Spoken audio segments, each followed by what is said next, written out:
Hello யாரு? செங்கல்பட்டு மாப்பிள்ளையா? புரியல. செங்கல்பட்டுல இருக்க மாப்பிள்ளையா? சொல்லுங்க. இப்பதான் அப்பா வந்து ஜாதகமும் உங்க போட்டோவை கொடுத்துட்டு போனாங்க. என் போட்டோ பாத்தீங்களா நீங்க? பாத்து இப்பதான் பார்த்தேன். பிடிச்சிருக்கீங்க, பிடிச்சிருக்கனால தான் உங்களுக்கு கால் பண்ணிருக்கேன். அழகா இருந்தீங்க. நிஜமாதான் சொல்றீங்களாங்க? ஏங்க நிஜமா தான் சொல்றேன்.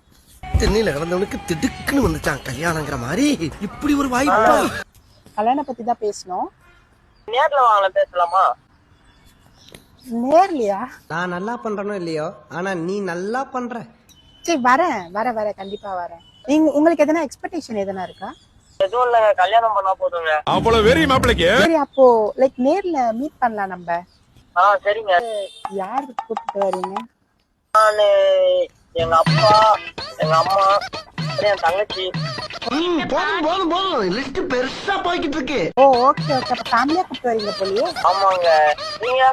நான் வரும்போது என் கூட 2 பசங்களை கூப்பிட்டு வரேன். பசங்களா? ஆமா. ஃப்ரெண்ட்ஸா? ஃப்ரெண்ட்ஸ் இல்லப்பா, எனக்கு 2 குட்டி குழந்தைங்க இருக்கு. அவங்களுக்கு கல்யாணம் ஆயிடுச்சா? சரிங்க. அடங்கொம்மால. சரிங்களா? தம்பி யாரு? நீ எனக்கு தெரியும்டா.